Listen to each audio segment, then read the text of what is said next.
What's up, guys? It's Ross Dickerson here, and we're shooting my 5-day workout series, and we're starting with day 1, which is legs.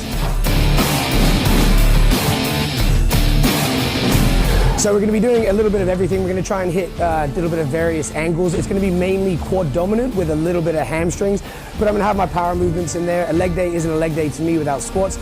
Like with every workout, I always like to warm up the muscle before getting stuck in. So what I've done is a few sets on leg extensions, a few sets on squats, and just start dynamic stretching just to loosen up the joints before going into those heavy squats. All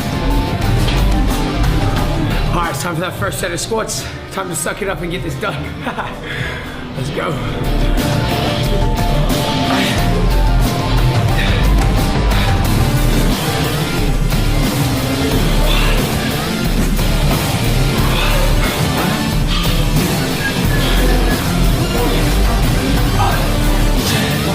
I'm not overloading it massively here. I'm keeping good form.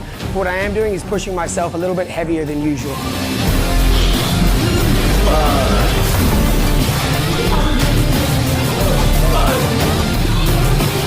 So what I've got there is 140 on the bar, a nice controlled 4 sets of 8 reps. Final set, last 8.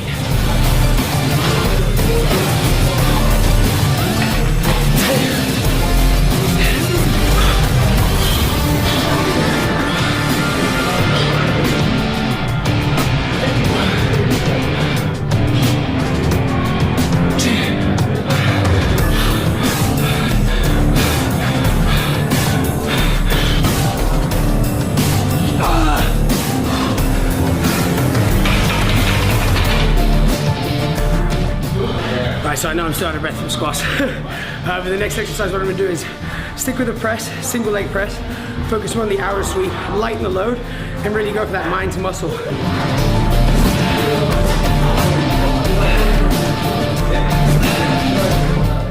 Squats, heavy, it's about A to B. Obviously keeping good form, but this one, it's about mind to muscle now. Trying to hit a different area of the quad before going into the next exercise, which would be leg extensions.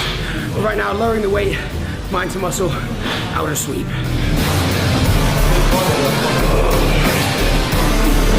Remember, we're trying to come away from the teardrop and trying to bring in that outer sweep. So foot sideways and a little bit of weight through your outer foot. And really focus on pushing through the side of your leg rather than the inside. Build that all round quad. Okay, exercise number 3, leg extensions. The number of sets and reps for this exercise is going to be 4 sets of 8 to 10.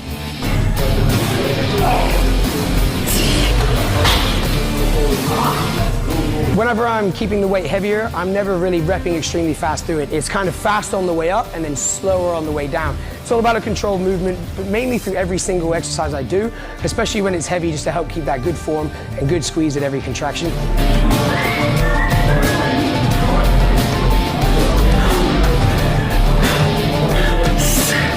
Okay, into exercise number 4, gonna be front squats on the machine. I'm taking the weight back down again, and I'm looking for 3 sets of 12 reps. Well, squats is our power movement. Those are gonna be our big muscle builders. I always like to incorporate a few press and a few extensions. Really, the presses are gonna be the ones that build you, so they're the most important. And obviously, that's why people skip them out, because they're the hardest as well.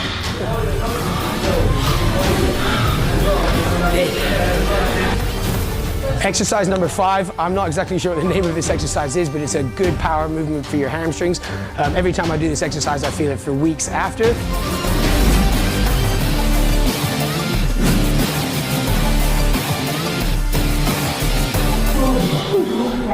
This one is an absolute killer for your hamstrings. If you haven't done it before and you do it, I guarantee you, you will feel it for a week.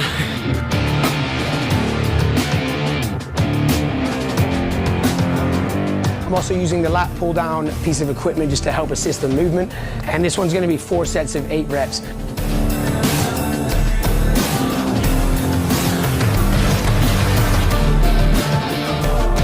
Exercise number 6, we're moving into a more isolated hamstring movement, and we're going to be doing seated leg curls.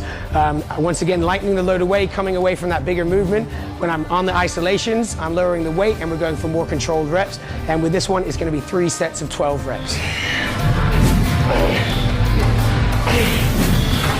Oh, burning so bad.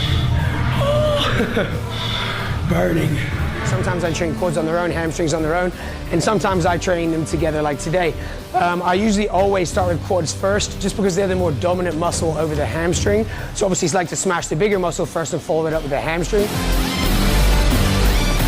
Okay, the next exercise we're going to be doing is dumbbell walking lunges. I put this towards the end of the session just because it's going to incorporate both our quads and hamstrings.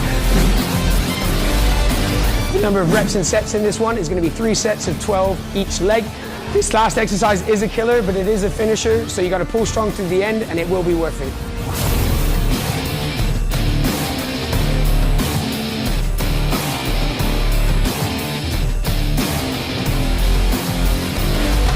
Into the final exercise, which is calves. Obviously, I don't have massive calves. They're one of my struggles.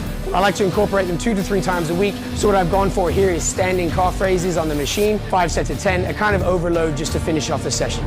It's always a killer sometimes finding the motivation to come and train in general, or even halfway through my leg session, I'm already thinking sometimes, how can I make this a little bit easier? Then it comes to like the exercise, I'm like, no loss, you gotta keep pushing.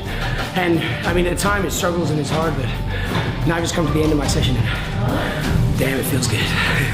So that's the end of my leg workout, guys. I hope you liked it. Be sure to stay tuned for the rest of my 5-day workout series coming out each day this week. Next day is going to be chest and triceps, so be sure to check it out.